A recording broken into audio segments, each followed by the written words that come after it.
Comme je l'ai annoncé il n'y a pas longtemps, que nous serons avec notre invité de ce jour pour revenir sur l'actualité du jour, l'actualité qui fait la une en République démocratique du Congo. Il s'agit de la révision ou le changement de la Constitution. Le parti politique prend déjà position par rapport à cela. Mais nous voulons revenir encore pour analyser froidement les conséquences ou les positions des uns et des autres et les conséquences qui se suivent. Et pour vous, sur ce plateau, nous recevons M. Luc Lutala. Il est analyste politique. Avec lui, nous allons, parce qu'en tant qu'analyste politique, un écrivain, il a fait des études approfondies par rapport à cette situation ou au contexte de la République démocratique du Congo. Voilà pourquoi nous avons fait appel à lui pour parler de cette question épineuse, une question dont même les mamans de marché en parlent. Monsieur Luc Lutala, bonjour. Bonjour Guillaume. Merci d'avoir répondu à notre question, à notre invitation plutôt. C'est un plaisir, hein. Merci pour l'invitation. Hein. Merci beaucoup. Merci, c'est vraiment un plaisir partagé. Avec vous, on aimerait un peu analyser froidement, scientifiquement, les contextes de la révision ou les changements de la Constitution. Certains partis politiques, d'abord au début c'était la révision. Ils ont dit que Kabila l'a fait en 2011 pour quitter des 2 tours à 1 tour aux élections présidentielles. Et donc, Tshisekedi aussi peut changer et peut réviser. Et à un moment donné, l'UDPS a changé de position. Ils disent, pour nous, c'est le changement ou rien. Quelle analyse faites-vous d'abord d'une manière macroscopique par rapport à cette actualité? Est-ce que c'est le moment de pouvoir toucher à la Constitution? Merci beaucoup pour la question. C'est une question qui est brûlante, hein, qui est sur tous les plateaux, sur tous les toiles. Mais je crois que cette analyse devrait se faire sur base de 4 piliers essentiels. On a d'abord les politiques, ceux qui sont au pouvoir. On a les politiques qui sont dans l'opposition. On a la Constitution, ça veut dire les textes de loi, et puis on a le pays. Ça veut dire ça, ce sont les 4 piliers qu'il faut absolument avoir en tête lorsque on veut faire une analyse suffisamment froide. Maintenant, on peut vraiment commencer d'abord par voir le contexte du pays, après pour voir les hypothèses. Ça veut dire que dans tous les cas, on a l'opposition, la majorité, ceux qui sont au pouvoir, ceux qui sont dans l'opposition, qui se déchirent, chacun essayant de défendre son point de vue. Et on va le rappeler, mais c'est déjà connu de tout le monde. On a là, d'abord, la majorité au pouvoir, qui veut absolument revoir le texte de loi, ça veut dire la Constitution. Il va falloir maintenant se demander c'est quoi la Constitution, qu'est-ce qu'elle contient par rapport au pays. Et donc, ils veulent ou faire une révision, ça veut dire quelques articles, ou faire un changement, ça veut dire faire une table rase, ça veut dire partir sur une nouvelle Constitution. Alors, on a en face l'opposition qui tâtonne, et on a vu qu'il y en a qui font allégeance, il y en a qui... ça bouscule un peu l'opposition. Il y en a qui s'allient à cette position et puis il y en a qui se disent non, ça ne peut pas se faire, c'est pas le moment, c'est impossible, ça ne peut pas se faire maintenant. Alors, il faut maintenant regarder le pays lui-même. Le pays lui-même. Qu'est-ce que le pays gagnerait en fait en termes de révision et en termes de changement de la Constitution? Donc, je crois que pour faire une telle analyse tout à fait froide, objective, on fait comme si on sortait un peu du Congo, comme si on n'est pas congolais, et qu'on regarde un peu un film qui se déroule. Et c'est, je crois, l'exercice qu'on va essayer de faire ce soir, ou cette journée ici sur ce plateau, en ce moment, et je crois que ça va être assez original que l'on comprenne ça. Alors, prenons les hypothèses. Qu'est-ce qui va se passer s'il y a la révision de la Constitution? Alors, s'il y a la révision de la Constitution et qu'on ne touche pas à ce qu'on appelle les articles verrous, on va améliorer le cadre légal. Le cadre légal sera amélioré, ça veut dire on va corriger certains articles. Et puis, le pays, personne ne va perdre parce que les mandats vont rester les mêmes, les territoires qui sont occupés vont se reconnaître dans la Constitution parce que ça a été adopté par référendum. On peut supposer que le pays restera uni. Bon, la classe politique, l'opposition, la majorité vont continuer à exister, mais il n'y a pas un danger majeur. on va en fait créer une sorte de consensus. Mais pour qu'on arrive à ce consensus qui va être bénéfique à l'État, il est important que ceux qui vont porter cette révision de la Constitution expliquent. Et ça ne devrait pas faire une situation de guerre, un casus belli. Si ce n'était que ça, on ne voit pas pourquoi l'opposition, la majorité se battrait. Parce qu'ils se mettraient d'accord, plus ou moins, pour expliquer le bien fondé de la révision de quelques articles qui doivent se faire. Mais maintenant, ceux qui sont au pouvoir ne sont pas assez clairs. Est-ce qu'ils veulent la révision ou ils veulent le changement? En fait, ils mettent les deux ensemble, ce qui fait qu'on flotte totalement, on ne sait pas qu'est-ce qu'ils veulent. D'autant plus que le chef de l'État lui-même prend la chose et monte au créneau et fait de cette chose-là, révision ou changement, clairement, une raison principale de la politique et de la survie de l'État. Donc, analysons froidement qu'est-ce qui va se passer si le camp au pouvoir se maintient et dit il faut absolument changer la Constitution et aller au référendum. Parce que c'est ça l'hypothèse. Changer la Constitution, ça veut dire la Constitution qui est là n'est plus la Constitution, on a une nouvelle Constitution. Et là, on quitte de la 3e à la 4e République. On quitte la 3e, on va à la 4e. Alors, il faut regarder les conséquences. La première conséquence, il va falloir suspendre d'abord la première Constitution. Alors, si on suspend la première Constitution, on arrive dans une situation où on va arriver plus ou moins aux années 2006, où on n'avait pas de Constitution. Il faut un autre texte qui régule. Okay. Mais qui va prendre... la Constitution actuelle ne prévoit pas sa propre suspension. C'est la première chose. C'est que la Constitution en vigueur n'a pas prévu des cas d'hypothèse où on peut la remplacer ou on peut la suspendre. Donc, ça pose un problème. On ne voit pas très bien comment on peut rester dans le cadre juridique qui existe et suspendre la Constitution. Mais il faut aller plus loin. Ça veut dire que là, il va falloir engager une véritable guerre contre le cadre normatif qui existe actuellement. Et donc, on va diviser le pays. Le pays va vraiment se fissurer. Surtout qu'il faut rappeler, beaucoup de gens oublient que nous sommes au 2e mandat du président Félix Tshisekedi. Et la première année de ce 2e mandat, ça veut dire qu'il lui reste encore 4 années. Et que ces 4 années, en fait, c'est des années qui sont destinées à ce qu'il réalise son programme politique, qui est celui, en fait, de créer des emplois, de faire la santé, l'éducation, le développement des communautés. Et que maintenant, on voit que cette question de révision, changement de constitution a relégué au second plan toutes les priorités et tout le programme politique. L'autre conséquence qui va se faire, supposons maintenant que l'on arrive à ce que absolument le camp au pouvoir dise bon, nous allons quand même liquider la Constitution, bien qu'on ne voit pas très bien comment on va liquider cette Constitution. Ça serait un coup d'État constitutionnel. Alors, il y en a qui parlent d'un coup d'État constitutionnel, parce qu'effectivement, on ne voit pas comment le président Tshisekedi, qui a prêté lui-même son serment sur cette Constitution, et quand vous prenez la Constitution, le serment, c'est il jure en tant que président de la République de protéger la Constitution, de défendre les lois de la République et la patrie. On ne voit pas comment lui-même, il va, si vous voulez, annuler, faire un coup d'État à la Constitution, tout en préservant sa propre légitimité en tant que chef de l'État. Mais il faut aller plus loin. Supposons quand même que ça arrive. Ça veut dire que, bon, quand même, on se dit, ça arrive, la majorité au pouvoir, l'union sacrée, fait tout et dit, ok, on soutient, on va y arriver, et qu'on y arrive. Donc, on va arriver à ce qu'on va appeler le référendum constitutionnel. Qu'est-ce que ça veut dire, le référendum constitutionnel? Ça veut dire que, on va consulter la population et que la majorité qui va se dégager de la population, ça va être oui ou non contre la Constitution. C'est comme ça que ça se passe, le référendum.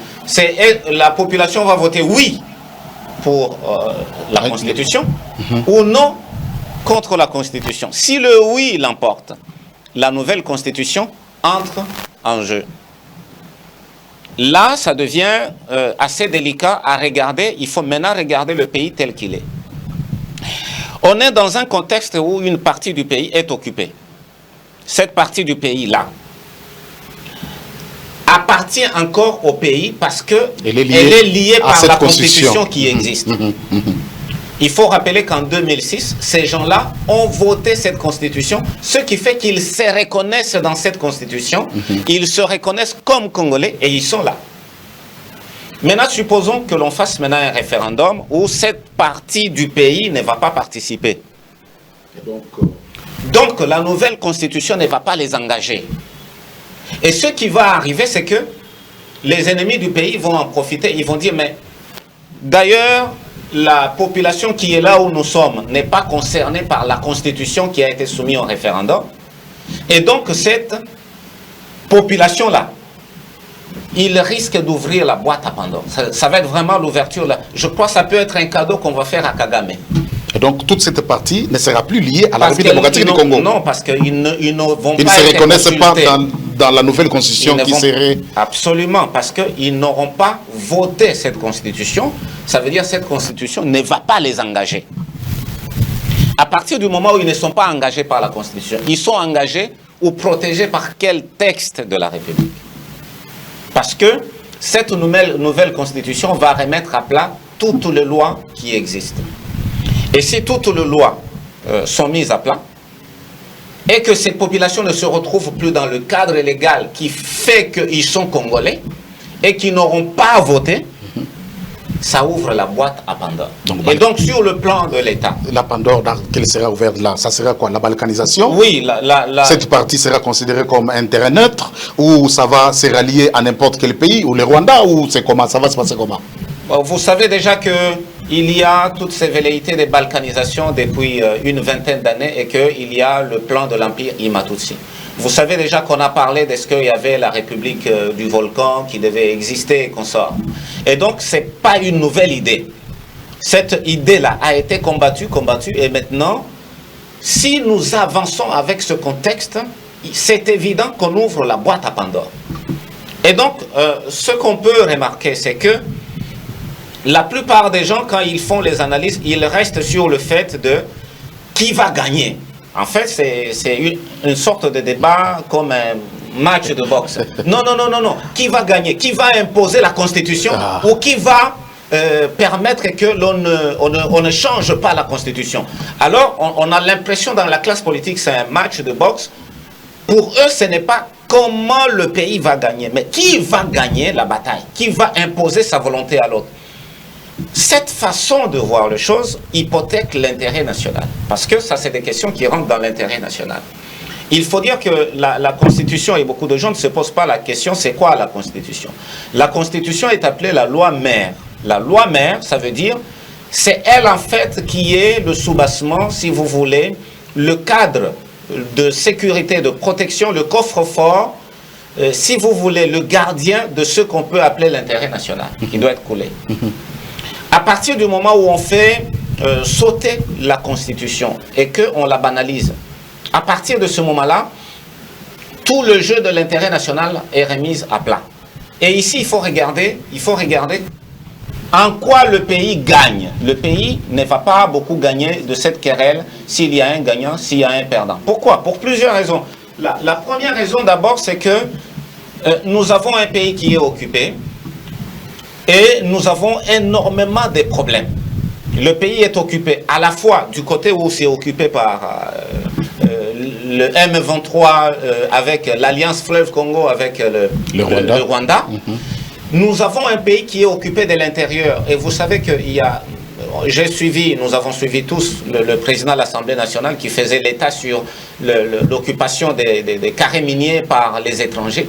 On regarde à Kinshasa ici, les grandes affaires, les banques, c'est occupé par les étrangers. Ça veut dire que nous avons un pays qui est occupé, non seulement sur la partie qui est occupée militairement, sur laquelle nous n'avons pas pouvoir, mais même la partie où nous semblons être. Ce matin ici, il faut voir, tu peux avoir ton argent, tu quittes ta maison pour aller au bureau, mais pour trouver le transport, c'est tout un problème. Ça veut dire qu'on a un pays qui est énorme, qui a énormément de problèmes. Tu peux avoir ton argent. Moi, Chaque jour, quand je laisse l'argent à la maison, je reviens, on me dit, mais les choses ont augmenté des prix. Pour se déplacer à Kinshasa, c'est un problème. Et à l'intérieur, c'est pire. À l'intérieur, on a un pays où, dans les villages où on produisait, moi, je venais de faire des tournées dans les villages.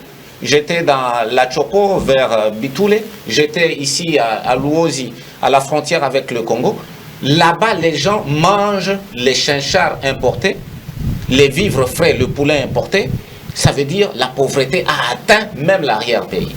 Là où on produisait... Là où on produisait. On ne produit plus. Les gens mangent les choses qui quittent Kinshasa, qui partent là-bas. C'est insensible. Mais entre-temps, à Kinshasa, ici, pour le politicien, c'est qui va gagner la bataille d'imposer sa position sur l'autre. La question de l'opportunité, c'est une question maintenant d'opportunité. La question de l'opportunité, mais aussi la question de l'ignorance de l'intérêt national. Ça veut dire nous avons en face l'image que les politiciens nous donnent, c'est l'image des gens pour qui le pays ne compte pas. Et donc, ils se livrent, eux, à une véritable bataille d'individus, de positionnement d'individus, du fait qu'ils n'ont plus intérêt à préserver le pays. Alors qu'il faut regarder le pays. Si on veut regarder le pays, on peut bien revoir les textes des lois à des conditions. La première condition, c'est que si on veut faire des lois qui doivent profiter à l'État, et là, je pense que le chef de l'État a peut-être très peu de chances d'avoir des bons conseillers qui lui montrent ce qu'il doit vraiment faire. Parce que la seule personne dans ce pays, la seule personne qui peut se dire « Moi, j'ai le droit de protéger le Congo », c'est le chef de l'État. Moi, j'ai le droit de parler à l'opposition, à la majorité pour l'intérêt du pays, c'est le chef de l'État. La seule personne qui doit avoir la conscience de la survie, de l'importance de l'État, c'est le chef de l'État. Et donc, dans cette histoire, voici les conséquences. À partir du moment où il n'y a pas un consensus sur qu'il faut revoir la loi ou la constitution au bénéfice de l'État, il y a la cassure du consensus national s'approfondit. On avait déjà une fissure à cause des élections. Mais là, on a l'impression de se retrouver dans la période électorale juste après les élections et on a une véritable fracture de la cohésion nationale. Dans un pays occupé, la fracture de la cohésion nationale fragilise le pays. Ça nous fragilise. Au moment où nous devons être unis pour combattre l'ennemi, récupérer le pays, ça nous fragilise. Deuxième conséquence, sur le pays. Sur le pays. La deuxième conséquence est que si aujourd'hui, et on l'a déjà dit, il y a un référendum où une partie du pays ne participe pas, il y a fort à parier qu'on aille vers la balkanisation. Et donc, s'il y a balkanisation, on aura une république qui ne sera plus la même que celle que nous avons héritée de la colonisation. Toute la partie non concernée par la révision, le changement de la constitution immédiatement, elle n'appartient plus à la RDC. Je pense que ça représente un peu plus de 9% du territoire national. J'ai suivi les rapports de Bintou Keïta aux Nations Unies où il parle, où les M23 ont sensiblement, ils ont pris du terrain dans les Nord Kivu et que donc toute cette partie-là n'appartiendra plus à la RDC au cas où il y a changement. Oui. Et donc, on est face à cette situation où on va avoir la balkanisation. Mais s'il y a un forcing et qu'on va au référendum sans le minimum de consensus, qu'est-ce qui se passe sur la partie où le référendum est passé? Ok.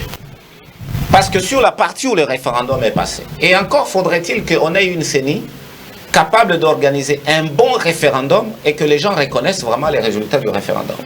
Si on a une CENI qui organise un référendum qui va déjà être contesté, on va entrer dans une phase où le pays va plonger dans l'inconnu. Ça veut dire une partie du pays qui n'est pas concernée, la partie qui sera concernée, on ne sait pas comment elle va se gérer, parce que la division va s'accentuer, et peut-être que je ne vois pas. Parce que le principe dit, un royaume divisé contre lui-même, n'est-ce pas? Il va où? À la perdition. Mais à la chute. Mais en même temps, je ne sais pas si le chef de l'État, nous aurons le privilège que le chef de l'État suive notre émission. Ce serait souhaitable, n'est-ce pas? Ne vous en faites pas, on le partage toujours. Et nous sommes dans un contexte où le chef de l'État n'est entouré que par des gens qui ne pensent qu'à leur propre intérêt. Mais entre-temps, quand même, au sein de l'Union sacrée, M. Luc, il y a des avis contraires. Hein. Il y a Vital Kamerhe qui a rencontré les chefs d'État hier, où lui dit, il a été clair dans ses propos, il dit, ils n'entendent que lorsque cette commission sera mise sur pied, où ils pourront analyser, donner leurs avis. Et donc aujourd'hui, pour lui, Vital Kamerhe, tout ce qui parle très haut, il s'agit d'aller trop vite en besoin. Pour Vital Kamerhe. Entre-temps, Bahati Lukwebo aussi ne soutient pas directement ce que le président a dit, mais lui, par contre, il dit qu'il serait mieux d'attendre l'arrivée de cette commission qui va étudier ce que le président de la République a dit. Par contre, le vieux Mbosso, il y a aussi l'UDPS qui tient le bord du qui est changement, et ils sont pour que nous allions directement au changement. Déjà, par le fait que l'Union sacrée ne donne pas un point de vue, le même point de vue ou un point de vue uniforme, et ce n'est pas déjà un bon départ pour ne pas avoir un même résultat. Alors, tout à l'heure, nous étions en train d'évoquer avec vous la fracture de la cohésion. Sur le plan politique, qu'est-ce qui va arriver, par exemple, si on a le changement de la Constitution? Et là, on peut comprendre pourquoi Bahati Lukwebo ne peut pas être partant. Et pourquoi est-ce que Kamerhe ne peut pas être partant? Parce que la Constitution actuelle stipule que le chef de l'État est élu pour 2 mandats. Ceux qui ont soutenu le chef de l'État, comme Vital Kamerhe, ils se disent, bon, on l'a soutenu, il va avoir ses 2e mandats, et puis après, il y aura la bataille pour la succession du chef de l'État. Le Dauphinat. Oui, le Dauphinat, ça veut dire qu'il y a quand même une continuité de la Constitution, de l'alternance. La logique de la plupart des gens qui ont soutenu le chef de l'État, notamment des ténors tels que Kamerhe et Bahati Lukwebo, c'est de dire, ok, le président a ses mandats, on lui laisse accomplir ses 2 mandats. Après, nous aussi, nous avons notre chance parce que nous allons nous battre pour voir comment continuer. L'autre conséquence sur le plan politique, maintenant, s'il y a changement de la Constitution, ces gens-là n'ont plus de garantie qu'ils vont concourir. Voyez-vous. Parce qu'ils vont aller dans une bataille contre un président qui est en place. Et vous savez, vous-même, on dit en Afrique, on n'organise pas les élections pour les perdre. En fait, il va de la survie.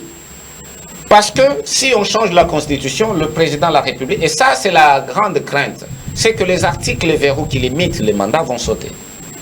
Si ces articles verrous sautent, le chef de l'État peut postuler. Si le chef de l'État postule, ce n'est pas évident que Kamerhe ou Bahati Lukwebo gagnent contre l'organisateur des élections. On est en Afrique. Et donc pour eux, c'est un suicide politique, le changement de la Constitution. Ça, c'est aussi noir que blanc pour eux comme pour tout analyste. Donc, ils ont des réserves. Mais on est en termes d'hypothèses. Ces hypothèses-là maintiennent, ça veut dire, quelle que soit l'opposition de Kamerhe et de Bahati Lukwebo, supposons que l'Union sacrée quand même, avec l'UDPS, arrive à dire nous allons au référendum. Et que le gouvernement, parce que le chef de l'État lui-même a dit il n'y a personne qui va. Tu vas l'interdire. Voilà. Donc, si le chef de l'État dit il n'y a personne, on ne voit pas des personnes que nous avons citées qui va lui dire ne fais pas. Voyez-vous, c'est le chef de l'État, il n'y a que sa volonté propre qui peut l'amener à s'obliger à ne pas le faire et à prendre le choix. Et donc, qu'est-ce qui va se passer dans ce cas-là? C'est ce qu'on était en train d'évoquer sur la situation post-référendum. Ça veut dire que beaucoup de gens qui ont quand même l'ambition, qui se disent on est aussi Congolais, on va contribuer. Après Félix Tshisekedi, peut-être c'est Kamerhe, peut-être c'est Moïse, peut-être c'est Bahati. Ces gens-là vont peut-être c'est Sama Lukonde. Peut-être c'est Sama Lukonde. Ces gens-là disent mais il a enterré notre avenir politique. En fait, c'est l'analyse qui s'est faite. Chez eux, c'est il va enterrer notre analyse, il va enterrer notre avenir politique. C'est ça. Et donc, il y a pour cette classe le mécontentement qui va augmenter, qui va encore fracturer l'union sacrée. Après le référendum, il n'y a aucune raison pour que l'union sacrée existe. L'union sacrée va mourir. de ce référendum-là, le pays va perdre. La configuration politique va complètement changer. Et ce n'est pas évident que nous ayons la même cohésion. La tension interne va augmenter. Mais pour le chef de l'État, et c'est ce que j'étais en train de dire, pour le chef de l'État, le plus grand danger de réussir un référendum comme celui-là, c'est son entourage. Parce que le chef de l'État est entouré des gens qui ne l'aident pas à construire la nation. Il est entouré des prédateurs qui ont refait plus... Je ne dis pas tous, hein, il y a sûrement des bonnes personnes. Ils ont refait le même système que le chef de l'État était venu déboulonner, le système Kabila. Ils l'ont perfectionné. Alors, même si le chef de l'État se retrouve dans ce deuxième cas de figure, dans cette hypothèse, avec une nouvelle constitution, il n'est pas évident que le chef de l'État soit en mesure, dans un contexte qui va l'aider à construire la nation. Et je crois que ce serait ce ne serait pas un bon exemple pour le président Félix, hein, qui est beaucoup aimé. Il faut se rappeler, quand il est arrivé au pouvoir, tous les Congolais vibraient. Hein, tous les Congolais étaient contents. Enfin, on a quelqu'un en qui on se dit moi Namboka. Tout le monde était content. Tout le monde jubilait. Oui, tout le monde jubilait. Et quand il a recommandé le pays entre les mains de Dieu, tout le monde était content. Enfin, le Congo va décoller. Ce que le Congolais veulent, c'est que le pays décolle. Et pour que le pays décolle, je crois que le chef de l'État, en ce moment ici, c'est trop tôt. C'est trop tôt parce que à sa première année, cette histoire de révision, changement des constitutions fait lever contre lui des boucliers, des résistances. Ça commence pas seulement au niveau politique, mais même au niveau, quand vous montez le taxi-bus, vous entendez les gens parler et qui vous disent, mais les commentaires qu'on entend, c'est que c'est un très mauvais début pour son deuxième mandat. C'est un mandat qui va être jonché de beaucoup de résistance. Et je crois que la stratégie de communication qui a été adoptée au niveau de la présidence et au niveau de la classe de communication de l'Union sacrée, cette stratégie de mettre le chef de l'État comme celui qui veut absolument forcer le changement de la constitution de loi contre et envers tout le monde, je pense que ce n'est pas en train de servir le chef de l'État et ce n'est pas en train de servir la nation. Et l'idée du chef de l'État de pouvoir mettre sur pied la commission qui va étudier tous ces paramètres que vous êtes en train de dire, est-ce une bonne idée? J'ai lu sur les réseaux sociaux, l'opposition même déclare que déjà la mise en place de cette commission est anticonstitutionnelle et que ce n'est pas dans ses prérogatives de pouvoir mettre une commission afin d'étudier cette probabilité ou cette possibilité de pouvoir réviser ou changer la constitution. Est-ce que cette mise en place est-elle importante? Ou doit-on ramener ces débats dans les institutions, c'est-à-dire le Parlement? En fait, je te remercie pour ce plateau. J'aimerais parler comme un expert de l'intérêt national. Moi, je suis analyste, je venais de sortir le livre « L'intérêt national, le socle pour la grandeur des nations ». J'ai l'impression que tout ce débat, il y a vraiment un oubli génial de ce qu'on appelle l'intérêt national. Le chef de l'État, il est le garant de l'intérêt national. Dans un pays, il n'y a personne qui peut se prévaloir, se taper la poitrine qu'il va protéger l'intérêt national plus que le chef de l'État. Et là, mettre en place une commission, dans quelle mesure est-ce que ça aide à ce que la pensée du chef de l'État, de se dire qu'il faut doter la République des meilleures lois, est-ce que cette commission va créer plus de cohésion nationale? Déjà, vous voyez qu'elle fait des suspicions. Et cette commission va se faire dans quel cadre? Après, on pourrait prendre les analystes pour qu'ils nous disent les fondements juridiques, mais vous voyez déjà que ça pose problème. Ça pose problème. L'opposition a déjà décrié. Et donc, moi, je pense que nous sommes à un moment où il faut exhorter le chef de l'État à rester le chef de l'État, le garant de la nation, le protecteur de l'intérêt national.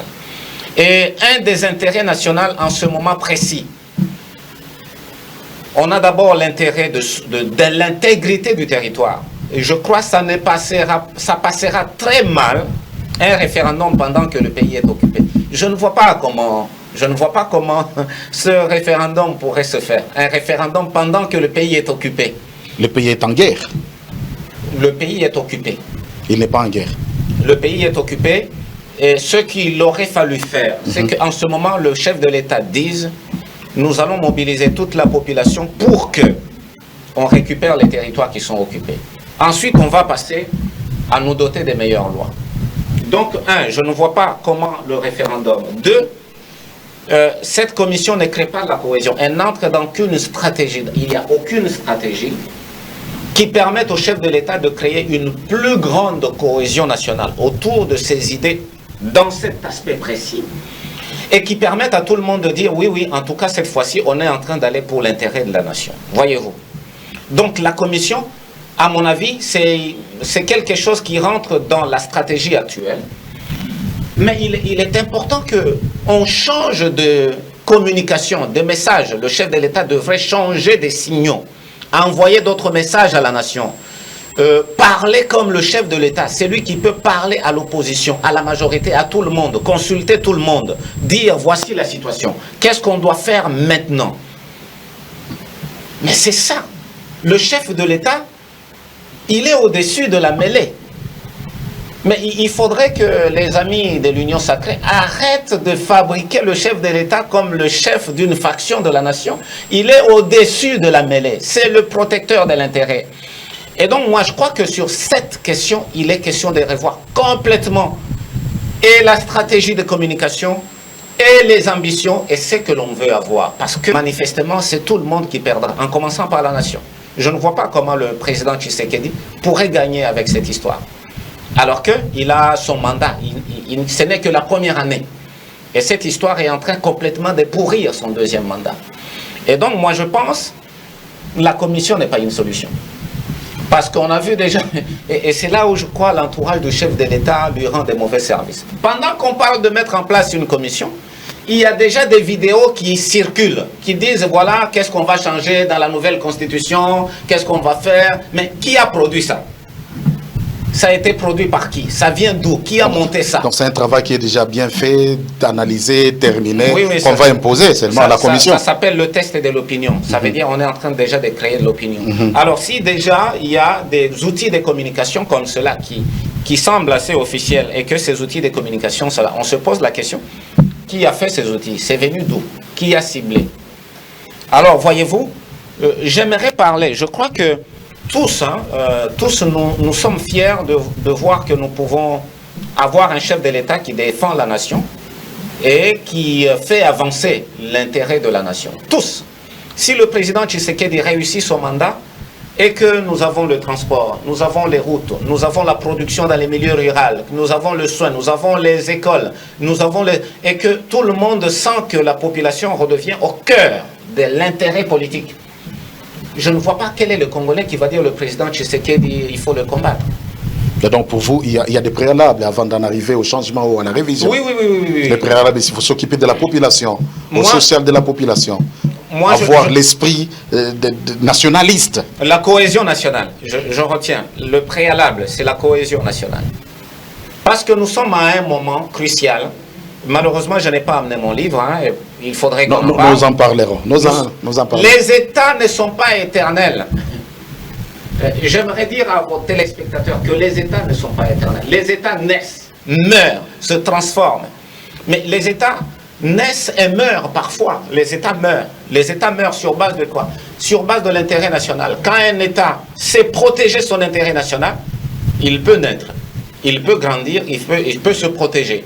Mais quand un État ne sait plus protéger son intérêt national, cet État va mourir. Mais l'intérêt national est constitué des éléments.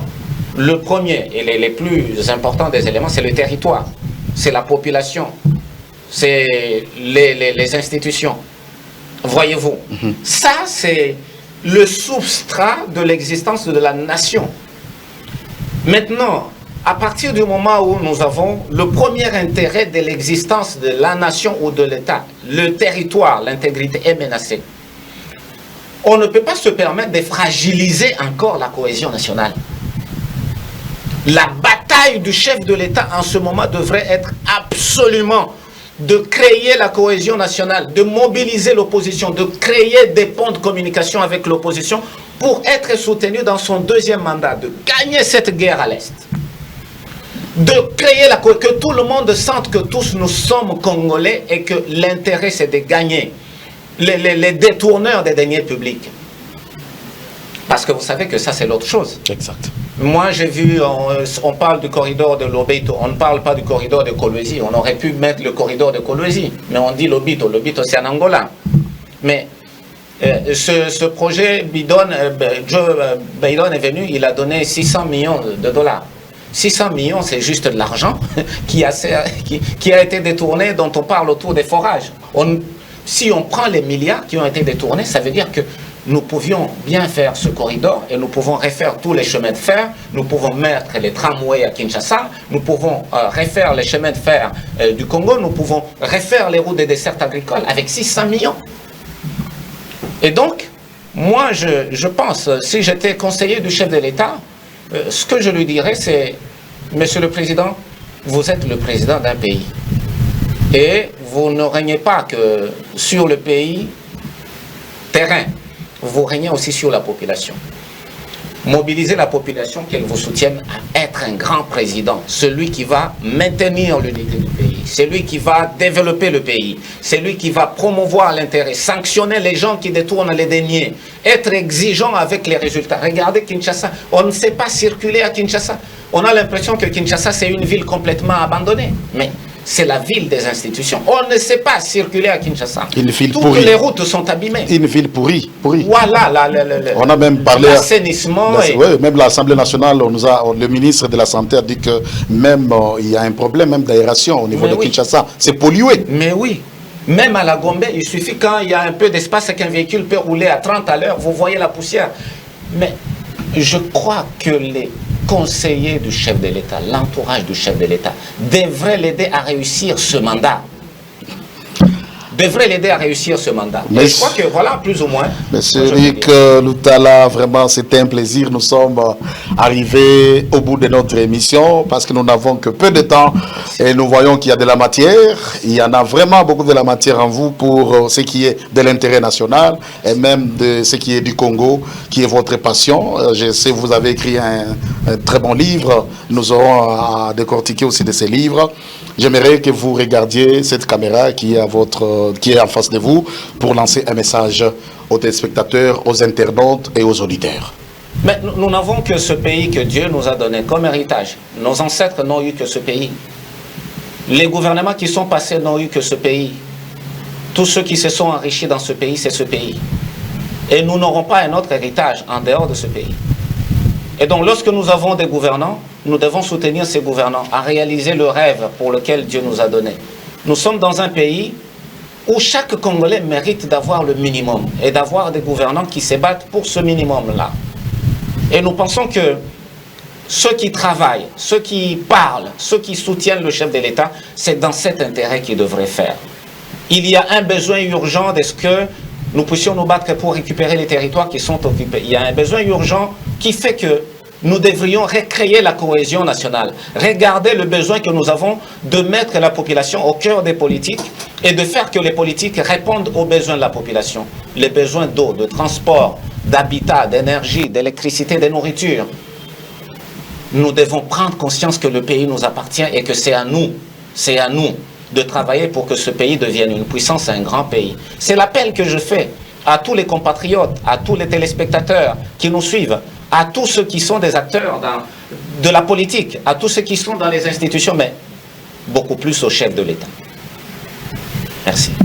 Merci, Monsieur Luc Lutala. Nous vous avons accueilli comme analyste politique. Vous êtes écrivain, vous êtes chercheur, vous êtes dans beaucoup de domaines. Et le Congo, pour vous, c'est une passion.